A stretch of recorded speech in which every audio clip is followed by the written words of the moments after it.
Ukraine's forces have achieved the unthinkable. They've crossed the Russian border, launching a surprise invasion that left Moscow reeling. The question now echoing in the Kremlin and around the world is, how did this happen? How could Russia, with all its might, have failed in its most fundamental task, preventing an invasion on its own soil?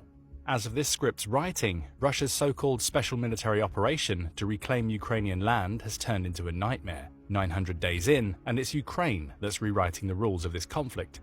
Even if by the time you watch this video, Ukraine has been pushed back across its border, the war has changed forever.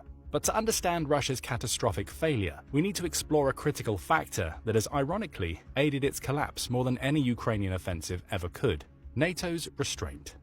Throughout this conflict, the West and Putin have been locked in a tense game of cat and mouse. The West has cautiously escalated its involvement, delivering increasingly capable weapons to Ukraine.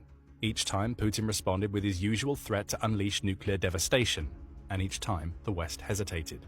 The debates over sending modern tanks raged for over a year, until Britain finally said, "Hold my tea," and broke the deadlock by sending a few Challenger tanks to Ukraine. Yet despite these breakthroughs, the top-tier equipment came with strings attached.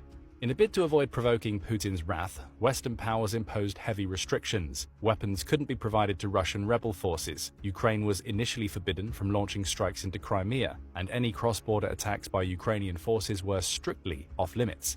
This was a severe handicap for Ukraine, as Russia exploited its ability to launch attacks from behind the safety of its border, where it was shielded from Ukrainian retaliation. To grasp the absurdity of this situation, picture a boxing match. Ukraine is up against an opponent with a much longer reach, Russia, but Ukraine is forbidden from getting close enough to land a punch, while Russia is free to jab at will. It's not hard to see how this fight could end. Then this past summer, the stakes rose dramatically. Russia began massing troops and equipment just across the border from Kharkiv, preparing for a massive offensive. Ukrainian intelligence